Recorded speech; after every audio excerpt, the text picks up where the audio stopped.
जब ब्राह्मण और चमार का शादी नहीं हो सकता है तो दोनों हिंदू कैसे हुआ? इसका मतलब है तुम ब्राह्मण हो, हम चमार हैं, हम दुसाध हैं, हम मेहतर हैं, हम भंगी है। हिंदू कहां से हो गए? चमार चमार में होती है, ब्राह्मण ब्राह्मण में होती है, हिंदू हिंदू में काहे नहीं होता है? मोहन भागवत जी और आरएसएस बीजेपी जो हम सबको हिंदू बनाने पर उतारू है, उसको चाहिए कि इस तरह का कार्यक्रम चलाए कि हिंदू हिंदू में शादी हो। अच्छा, अगर हम भी हिंदू हैं तो फिर दूसरा हिंदू हमको घोड़ी चढ़ने काहे मारता है? अगर हम भी हिंदू हैं, दूसरा हिंदू हमको मूंछ रखने क्यों मारता है? अगर हम भी हिंदू हैं तो हमारे आरक्षण से दूसरे हिंदू को काहे दिक्कत है? इसका मतलब है दाल में काला नहीं है, पूरी दाल ही काली है। और हम हिंदू नहीं हैं, यह डंके की चोट पर कहा जाना चाहिए। जो लोग मुसलमानों को मारते हैं, जो लोग मुसलमानों के साथ नफरत करने कराने की बात करते हैं, मुसलमान हमारा, उसके साथ हमारा दर्द का रिश्ता है। हम दोनों ही सवर्ण हिंदुओं के सताए हुए हैं। इसलिए जब कोई कहे कि मुसलमान तुम्हारा दुश्मन है, उसको समझाइए कि कैसे मुसलमान हमारा दुश्मन नहीं है।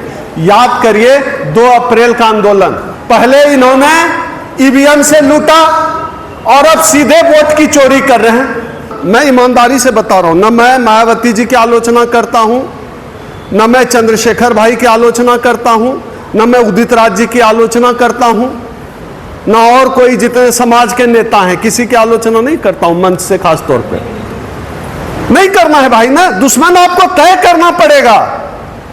आपको दोस्त तो आप तय कर रहे हैं, लेकिन दुश्मन भी तय करना पड़ेगा। लड़ना किससे? सबसे लड़ जाएंगे। बीजेपी भी खराब है, कांग्रेस भी खराब है, पक्ष भी खराब है, विपक्ष भी खराब है। दुश्मन भी तय करना पड़ेगा। अगर हमको लड़ना होगा, मेरे ऊपर इतने 26 मुकदमे, 26 FIR है मेरे ऊपर, लड़ना होगा तो जो मेरा आरक्षण खा रहा है उसके खिलाफ लड़ेंगे। लड़ना होगा तो जो ताबड़तोड़ निजीकरण करके हमारे पेट पर, हमारे आत्मसम्मान पर, हमारे नौकरी के अवसर पर हमला कर रहा है, उससे लड़ेंगे। लड़ना होगा तो हम दुश्मन तय करेंगे कि कौन हमारे बौद्ध धर्म के खिलाफ है। साथियों, बड़ा दिलचस्प, एक तो सामाजिक जो आंदोलन है उनके लिए जो है स्थिति बड़ी गंभीर है। हिंदू मुस्लिम का एजेंडा कमजोर हुआ है। क्यों कमजोर हुआ है? क्योंकि हम जैसे लोग कहीं न कहीं किसको, हिंदू के नाम पे किसको चढ़ाते बढ़ाते हैं। कोई बाबा जी को, ब्राह्मण पंडा को चढ़ाता है, हिंदू के नाम पे जो है SC OBC को उल्लू बनाता है कि जो है तुम्हारा दुश्मन देखो मुसलमान है। हमसे पूछा तुम्हारा दुश्मन मुसलमान है, कोई पूछ दे, हम कहे कैसे है हमारा दुश्मन मुसलमान? बाबा साहब डॉक्टर अंबेडकर जब चावदार आंदोलन उनके साथी कर रहे थे और चावदार से आंदोलन करके लौट रहे थे, उस समय जो है जो कथित रूप से हिंदुत्ववादी हैं उन्होंने हमला कर दिया कि जो है क्यों जो है ये अस्पृश्य, अनटचेबल, शूद्र, दलित जो है वो सार्वजनिक तालाब का पानी पी रहा है। किसने हमला किया? हिंदुओं ने। और वो मुसलमानों की बस्ती थी, मुसलमानों ने अपने घर में शरण दिया। बाबा साहब के साथियों, आपका दुश्मन कौन है? मुसलमान है। कितना मुसलमान आपके आरक्षण के खिलाफ आज तक खड़ा हुआ है? कितना मुसलमान खड़ा हुआ है आरक्षण के खिलाफ? कभी देखे हैं कोई का? भाई मुसलमान हमारा दुश्मन कैसे है? अच्छा, कितना मुसलमान जो है आपसे छुआछूत करता है? एक छोटा जात है, इसमें छुआएंगे तो अपवित्र हो जाएंगे। फिर हमारा दुश्मन मुसलमान कैसे है? मुझे लगता है कि हम लोग यह बात समाज में पहुंचाने में कुछ हद तक सफल रहे और इस बात को आगे तक ले जाना है कि मुसलमान हमारा दुश्मन नहीं है। और दिलचस्प बात देखिए, मैं हमेशा कहता हूं कि मुसलमान और दलित मौसेरा भाई है, उर्दू में कहते हैं खलेरा भाई है।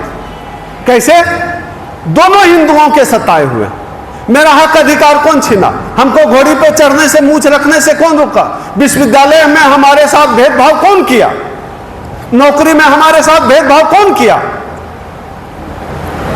जो लोग मुसलमानों को मारते हैं, जो लोग मुसलमानों के साथ नफरत करने कराने की बात करते हैं, मुसलमान हमारा, उसके साथ हमारा दर्द का रिश्ता है। हम दोनों ही सवर्ण हिंदुओं के सताए हुए। इसलिए जब कोई कहे कि मुसलमान तुम्हारा दुश्मन है, उसको समझाइए कि कैसे मुसलमान हमारा दुश्मन नहीं है। याद करिए 2 अप्रैल का आंदोलन। 2 अप्रैल का जब आंदोलन चल रहा था, मैं खुद जहां प्रोटेस्ट कर रहा था, मुसलमान मेरे साथ जो है पेड़ पकड़ के सड़क जाम कर रहा था। जब हम SC/ST एक्ट बचाने की लड़ाई लड़ रहे थे, तो मुसलमान हमारा एक्ट बचाने की लड़ाई लड़ रहा है, हमारे आरक्षण के खिलाफ नहीं है, भेदभाव नहीं कर रहा है, हमारा दुश्मन कैसे हो गया? हम लोग कहते हैं भागीदारी की बात। कितना सीट छेक लिया आपका? मुसलमान को सीट छेका है? आपका सीट को OBC के बहुत साथी आए हुए हैं। वर्मा जी, एक भी सुप्रीम कोर्ट में आज तक chief justice of India OBC नहीं बना। कौन हक मारा? हक कौन मारा? आज जो मंडल कमीशन की सभी सिफारिशों को लागू करने की बात होती है, तो उसके खिलाफ कौन है? मुसलमान है। तो RSS नकली दुश्मन खड़ा करता है। नकली दुश्मन समझते हैं ना? नकली दुश्मन मतलब है ही नहीं, इमेजिनेशन का दुश्मन, नकली दुश्मन वो है ही नहीं। आपको खड़ा किया जा रहा है, फोटो दिखाया जा रहा है। एक ब्लाइंड आदमी उसको कह रहा है ये हाथी है, ये पकड़े, ये जो है सूढ़ है, अंधों का हाथी, इसको पका दिया, ये सूढ़ है, इसको पकड़े सूढ़ है, तो ये पूंछ है। तो अंधों का हाथी की तरह हम लोगों के सामने जो है RSS नकली दुश्मन तैयार करता है, नकली दुश्मन खड़ा करता है, ताकि जो असली दुश्मन है उस पर से हमारा ध्यान भटक जाए। असली दुश्मन क्या है? जो बात रतन लाल जी कर रहे थे। असली दुश्मन है जो हमारा रिजर्वेशन खा रहा है। असली दुश्मन है जो सरकारी नौकरियों को खा रहा है। असली दुश्मन है जो बैंकों का प्राइवेटाइजेशन कर रहा है। असली दुश्मन है जो रेलवे को आउटसोर्सिंग में बेच रहा है। असली दुश्मन है जो आज भी घोड़ी चढ़ने और मूंछ रखने से जिसको दिक्कत है। असली दुश्मन है जो आज भी हमको विश्वविद्यालय में PhD नहीं करने दे रहा। असली दुश्मन है जो आज भी OBC समाज का सुप्रीम कोर्ट में चीफ जस्टिस ऑफ इंडिया नहीं बनने दे रहा। असली दुश्मन है जो हमको वाइस चांसलर और प्रोफेसर बनने से रोक रहा है। असली दुश्मन है जो आज भी हमारे साथ जाति के नाम पर छोटा और बड़ा करता है, किसी को छोटा और किसी को बड़ा समझता है। असली दुश्मन वो है। तो असली दुश्मन से ध्यान भटकाने के लिए हमारे सामने एक काल्पनिक दुश्मन तैयार करता है। यह काल्पनिक दुश्मन खड़ा किया जा रहा है कि नकली दुश्मन में लगे रहो, मुसलमान तुम्हारा दुश्मन है, असली दुश्मन से ध्यान भटका लो। इस खेल को समझना होगा और इस खेल के खिलाफ लड़ाई लड़नी पड़ेगी। आप देखिए ना, अभी बोध गया में चल रहा है ना महाबोधि मंदिर की मुक्ति का लड़ाई। कौन आपके साथ खड़ा है? देखिए कौन खड़ा है? कोई होता है खड़ा? नहीं होता है खड़ा। आपके खिलाफ कौन है? कोई मुसलमान है? ये जो 7-8 बजे टीवी हम लोग इतना बड़ा मुंह खोल के देखते हैं ना, हर बात झूठ है, हर बात, एक भी बात सही नहीं। अगर वो 7 बजे शाम को बोल देना कि 7 बजे शाम हुआ है, उसको भी झूठ मानिए, इतना झूठा है। और टीवी और मीडिया SC/ST OBC के खिलाफ है। इस बात को समझिए। आप देखिए ना, अभी वोट चोरी का मसला चल रहा है। आप समझते हैं बाबा साहब डॉक्टर अंबेडकर, भगत सिंह हो, चंद्रशेखर हो, जितने स्वतंत्रता सेनानी हुए, फ्रीडम फाइटर हुए, सब उनके साथ कौन लड़ रहे थे? हमारे बाप दादा परदादा लड़ रहे थे। क्या लड़के हासिल किया? भगत सिंह ने अपने फांसी से हमको क्या दिया? वोट देने का अधिकार। यहां इस सदन में जितने लोग बैठे हुए हैं, क्या सबको यकीन है कि आपका वोट सही जगह पे जा रहा है? किसी को यकीन है तो हाथ खड़ा करिए कि जो हमारे बाप दादा ने अपने खून पसीने से हमको दिया, वो आज सेफ नहीं है, वो वोट की ताकत सेफ नहीं है। और नागरिक के तौर पर हमारे पास वोट के अलावा है क्या? पहले इन्होंने EVM से लूटा और अब सीधे वोट की चोरी कर रहे हैं। यह बड़ा सवाल है। और वोट का सवाल मैं आपसे इसलिए चर्चा कर रहा हूं क्योंकि हम शासन सत्ता व्यवस्था में हम है नहीं, SC/ST OBC के लोग नहीं हैं। हमारे लिए वोट ज्यादा महत्वपूर्ण है, वोट की ताकत। बाबा साहब अंबेडकर यही देकर गए थे, वोट दो, और वही छीन लिया। और सबसे दिलचस्प यह है, ईवीएम को लेकर अभी 4-5 दिन पहले भी अमेरिका के राष्ट्रपति डोनाल्ड ट्रंप ने कहा है कि जो है ईवीएम गलत रिजल्ट देती है। आप छोड़िए डोनाल्ड ट्रंप को, हरियाणा में चुनाव हुआ, निशा जी हरियाणा से हैं, हमारी बड़ी बहन, हरियाणा में चुनाव हुआ, ईवीएम से चुनाव हार गया, सुप्रीम कोर्ट में जीत गया। ऐसा हुआ? बड़ा अच्छा मशीन है भाई, कहीं जिता देते हो कहीं हरा देते हो। नीरज भाई तो कमाल की मशीन बनाए हो। मैंने चुनाव हुआ, तुम गिने तो हम जीत गए, कोर्ट गिन गया तो हार गए। और दिलचस्प बात यह है, ये तर्क देते हैं कि हैक नहीं हो सकता है, जबकि जब चांद पे रोवर गया था उस समय जो है कहा गया रोवर खराब हो गया, हम लोग इसरो में रिपेयर कर रहे हैं जमीन पर से। अच्छा, जमीन पर से चांद पे मशीन खराब हो गया, आप रिपेयर कर रहे हैं, ईवीएम को हैक नहीं कर सकते। मतलब दुनिया भर का बेवकूफ हम ही लोग को समझ रखा है। दुनिया का सबसे बड़ा टेक्नोक्रेट एक्स ट्विटर का मालिक एलोन मस्क, वो कहते हैं कि ईवीएम विश्वसनीय नहीं है, बैलेट पेपर से चुनाव होना चाहिए। और ये हमारे यहाँ जो नाली के गैस से चाय बनाने वाली टेक्नोलॉजी वाले लोग हैं, जो कहते हैं बादल रहने पर जो है रडार मिसाइल को नहीं पकड़ सकता, ये सब वाले वैज्ञानिक ये सब कहते हैं कि जो ईवीएम हैक नहीं हो सकता। जो रफाल बना नहीं सकते हैं, रफाल में नींबू मिर्चाई, मतलब नींबू खाने वाला नींबू, यार हम आज तक नहीं समझ पाए कि खाने वाला नींबू को लटका क्यों देता है मिर्च को।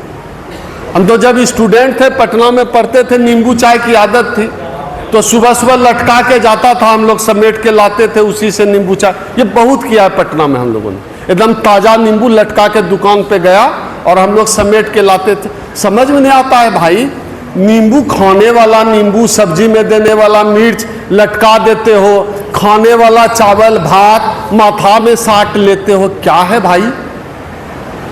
अभी देखिए ना ये बाबाओं का क्या हाल है, निशा जी बाबाओं पर बोलेंगे। अभी तो निशा जी ने संचालन किया है, अभी उनका स्पीच होना बाकी है धुआंधार। आजकल निशा जी के स्पीच के बड़े चर्चे, हमको भाई बहुत फोन आता है कि निशा जी गजब बोल रही हैं आजकल, तो अभी निशा जी को भी हम लोग सुनेंगे।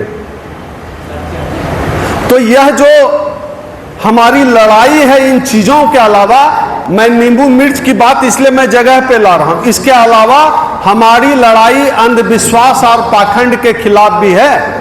और ये वो लड़ाई है जिसकी शुरुआत यहां मंच से नहीं होती है, इसकी शुरुआत घर से होती है, खुद से होती है। अपने हाथ का धागा काटिए, घर में वो मूर्ति फूर्ति का सिस्टम खत्म करिए। आप देख लीजिए ना, 33 करोड़ देवी देवता था ना जी पहले से, एक चपरासी तक बना पाया। एक बाबा साहब डॉक्टर अंबेडकर आए, जिंदगी IAS IPS कलेक्टर, एक दूसरे का भैंस चराने वाला पोता आज जो है 7,000 का जूता पहन रहा है। बाबा साहब डॉक्टर अंबेडकर ने कर दिया। 33 करोड़ देवी देवता नहीं कर पाया। एक बाबा साहब डॉक्टर अंबेडकर जिसको स्कूल के बाहर बैठना पड़ता था, उसने उन्होंने कर दिया। सबकी जिंदगी, करोड़ों लोगों की जिंदगी बदल दी एक आदमी ने। तो आपको भगवान भी अपना तय करना पड़ेगा, भगवान भी तय करना पड़ेगा, अपना सब कुछ आपको तय करना पड़ेगा, नफा नुकसान देख के। और अलग से कुछ रिसर्च डेवलपमेंट नहीं करना है। बाबा साहब डॉक्टर अंबेडकर सब रास्ता दिखा के गए, बुद्ध का रास्ता दिखा के गए, बस उसी रास्ते पे चलना है। बहुत मुश्किल नहीं है। जब मेरी शादी हुई, मैं अपनी शादी की बात करा रहा हूं, मेरी शादी में कोई ब्राह्मण नहीं था, कोई पंडित नहीं था मेरी शादी में। मेरी शादी में एक आध 2-3 भंते जी थे, बाबा साहब और महामना बुद्ध की तस्वीर थी, और कोई फेरा नहीं लगा, कोई सिंदूर हमने नहीं दिया, कोई मंगलसूत्र नहीं पहनाया। मेरी शादी का 8 साल 9 साल होने जा रहा है, बड़ा शानदार चल रहा है। 2 बेटियां हैं मेरी, बिना पंडित के आशीर्वाद के। और हमारे बिहार में तो गोबर में घी डाला जाता है। आप लोग जानते हैं कि आपके यहाँ पता नहीं, अलग अलग कस्टम कल्चर है। बिहार में क्या है, गोबर में घी, मतलब वही घी जिसको दाल में डालते हैं, चपाती में लगाते हैं, वो घी गोबर में हमारे यहाँ डालते हैं शादी के दौरान। सोचिए किस लेवल। और ब्राह्मणों में ये सिस्टम नहीं है, हम लोगों से करवाते हैं। गोबर रख देते हैं। आपके यहाँ है ऐसा नीरज जी? नहीं है। हमारे बिहार में, बिहार वाले राम कुमार जी, हाँ, गोबर में है ना, गोबर में। अरे यार क्या तर्क है। तो इन मूर्खताओं से भी बचना है हम लोगों को। ये सब कस्टम छोड़ना पड़ेगा, अलग से कुछ मत करिए। बाबा साहब सब रास्ता दिखा के गए हैं, ये सब सिस्टम छोड़ना पड़ेगा। ये हमारा नहीं भैया, हम हिंदू नहीं है। हम तो बार बार कहते हैं हम हिंदू है नहीं, हम क्यों कस्टम फॉलो करेंगे? आप बताइए, हम हिंदू हैं, हम दुसाध हैं, हम चमार हैं, हम मेहतर हैं, हम वाल्मीकि हैं, हम भंगी हैं, हम हिंदू हैं, ब्राह्मण हिंदू है, करा लेगा शादी? होगा? जब ब्राह्मण और चमार का शादी नहीं हो सकता है तो दोनों हिंदू कैसे हुआ? इसका मतलब है तुम ब्राह्मण हो, हम चमार हैं, हम दुसाध हैं, हम मेहतर हैं, हम भंगी हैं। हिंदू कहां से हो गए? चमार में होती है, ब्राह्मण में होती है, हिंदू में काहे नहीं होता है? मोहन भागवत जी और आरएसएस बीजेपी जो हम सबको हिंदू बनाने पर उतारू है, उसको चाहिए कि इस तरह का कार्यक्रम चलाए कि हिंदू में शादी हो। अच्छा, अगर हम भी हिंदू हैं तो फिर दूसरा हिंदू हमको घोड़ी चढ़ने काहे मारता है?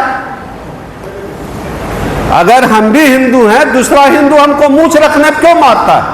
अगर हम भी हिंदू हैं तो हमारे आरक्षण से दूसरे हिंदू को काहे दिक्कत है? इसका मतलब है दाल में काला नहीं है, पूरी दाल ही काली है। और हम हिंदू नहीं हैं, यह डंके की चोट पर कहा जाना चाहिए।